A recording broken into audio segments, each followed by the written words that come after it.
apa yang terjadi di Palestin secara jelasnya bukan konflik atau perselisihan, akan tetapi secara terang ialah perbuatan haram puak Zionis merampas tanah umat Islam selama berpuluh tahun. Sejak tahun 1948, kaum Yahudi yang datang dari Eropah ke Palestin mula menghalau penduduk asal Arab Palestin sedikit demi sedikit sehinggalah kebanyakan kawasan sudah dikuasai Israel pada hari ini.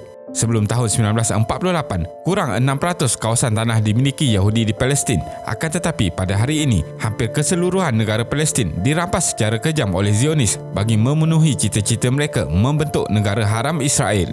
Gerakan Zionis muncul sebagai satu ideologi bagi mendirikan satu negara untuk kaum Yahudi yang bertebaran di Eropah.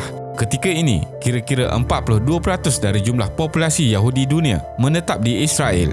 Jadi, dalam video kali ini, kita akan melihat mengenai sejarah dan ketegangan yang berlaku di Palestin. Teruskan menonton. Perbezaan Yahudi dan Zionis.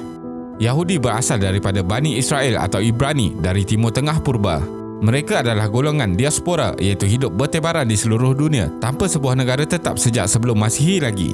Antaranya ialah tinggal di Timur Eropah yang dikenali sebagai Yahudi Ashkenazi, tinggal di Iberia iaitu Spanyol dan Portugal yang dikenali sebagai Yahudi Sephardi, dan tinggal di Timur Tengah yang dikenali sebagai Yahudi Mizrahi. Golongan Yahudi banyak ditindas di barat, terutamanya di wilayah Eropah Timur.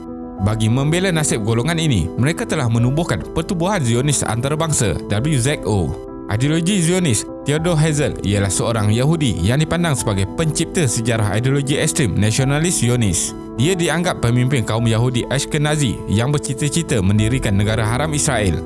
Kaum Yahudi yang setuju dengan gerakan tersebut memandangnya sebagai pahlawan, dan terdapat juga kaum Yahudi yang menentang ideologi ini, seterusnya menuduhnya sebagai pengkhianat bagi ajaran agama Yahudiah. Palestin sebagai wilayah di bawah Turki Utsmaniyah. Kawasan negara Palestin asalnya merupakan sebahagian dari wilayah pentadbiran Kerajaan Utsmaniyah 1517 hingga 1918 selama kira-kira 400 tahun. Wilayah tersebut lebih dikenali oleh orang Arab sebagai Al-Ad Al-Muqaddasah atau The Holy Land.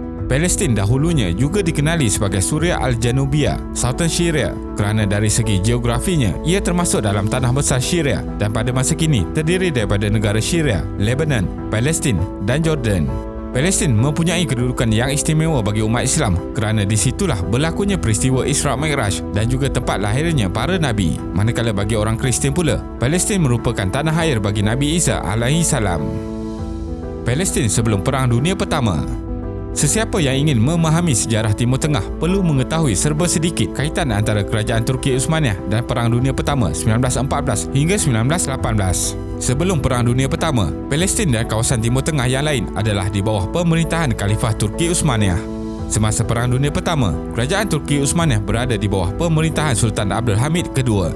Pihak kuasa berikat barat bercita-cita menjatuhkan pemerintahan terakhir Khalifah Islam ini. Turki Utsmaniyah menyertai Pakatan Perikatan Kuasa Tengah bersama Jerman serta Austria-Hungary dan akhirnya telah kalah. Perang Dunia Pertama inilah yang telah membuka peluang kepada kuasa Britain yang menang untuk meluaskan pengaruhnya. Timur Tengah menjadi seperti medan permainan kuasa-kuasa Eropah dan sepadan bekas wilayah Turki Utsmaniyah dibahagikan kepada zon Perancis dan Britain. Perjanjian Sykes-Picot. Dengan kekalahan Turki Utsmaniyah dalam Perang Dunia Pertama, bekas wilayahnya di Timur Tengah dibahagikan menurut perjanjian rahsia dibuat antara Britain dan Perancis iaitu Sykes-Picot pada tahun 1916. Perancis mendapat Syria dan Lebanon, Britain pula mendapat Palestin, Jordan dan Iraq. Mandat Palestin diwujudkan oleh British dan Yahudi dari Eropah dibenarkan berhijrah ke Palestin untuk mendirikan penempatan. Tujuan asal Britain ialah memberikan peluang Yahudi menetap di Palestin bersama-sama Arab Palestin dan bukanlah untuk membina negara.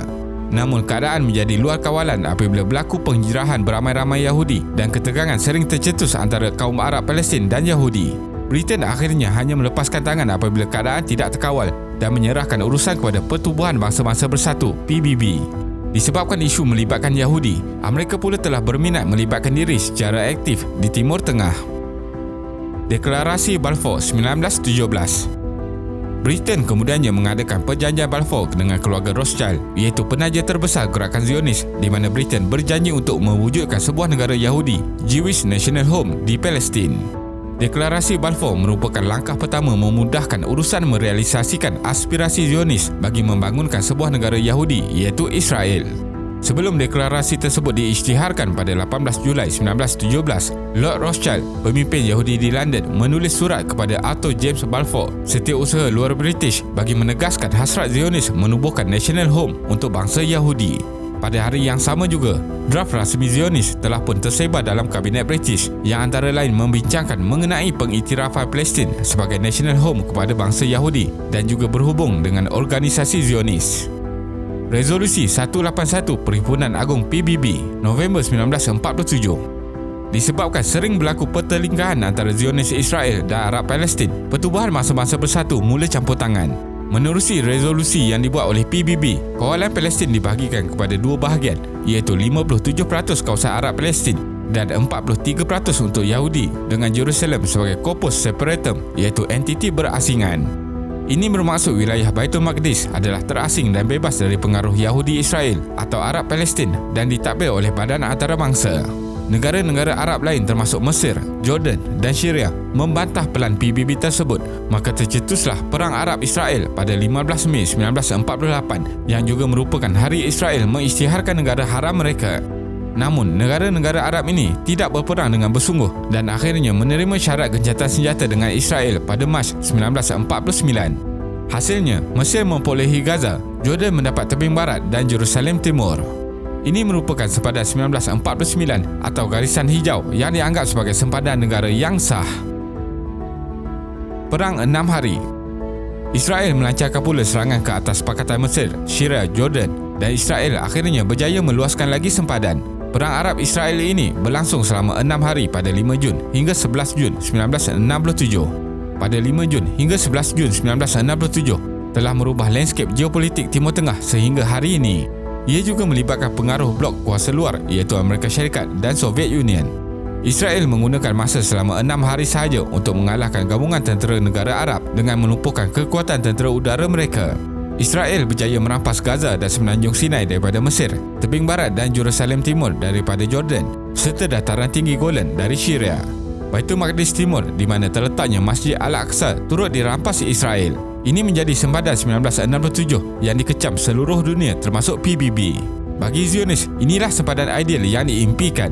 Di kalangan orang Arab, tarikh 5 Jun diperingati sebagai An-Naksah, iaitu sama seperti An-Nakbah pada 15 Mei 1948, di mana tertubuhnya negara haram Israel dan penghalauan serta penghapusan etnik penduduk Palestin.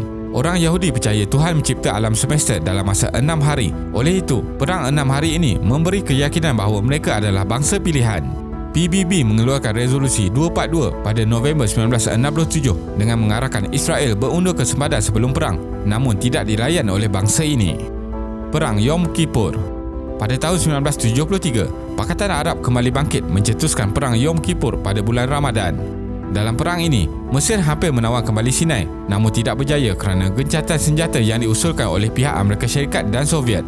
Walaupun tidak berjaya merampas kembali kawasan Mesir yang ditawan Israel, perang ini menamatkan mitos bahawa Israel tidak dapat dikalahkan dan memaksa Israel berunding. Israel memulangkan Sinai dalam perjanjian Camp David 1978 dan memberikan Gaza dan tebing barat kepada Palestin dalam perjanjian Oslo 1993. Namun, Israel yang licik tidak mengikut perjanjian dan pelan damai, malah terus meminta penempatan dan tembok pemisah haram di tebing barat Palestin. Israel tidak mahu melepaskan Baitul Maqdis Timur kerana atas alasan agama dan Golan kerana lokasi yang strategik. Kesimpulannya, sejak kemasukan orang Yahudi ke Palestin, serangan terus berlaku setiap hari walaupun penduduk Islam di Palestin sedang berpuasa dan menyambut hari raya. Keadaan menjadi lebih buruk setelah media barat kebanyakannya tidak melaporkan berita yang tepat tetapi lebih memihak kepada Israel. Situasi ini telah pun mencetuskan kemarahan umat Islam di seluruh dunia, seterusnya memberikan tekanan kepada Israel untuk menghentikan serangan ini. Terima kasih kerana menonton dan jangan lupa subscribe. Jumpa lagi.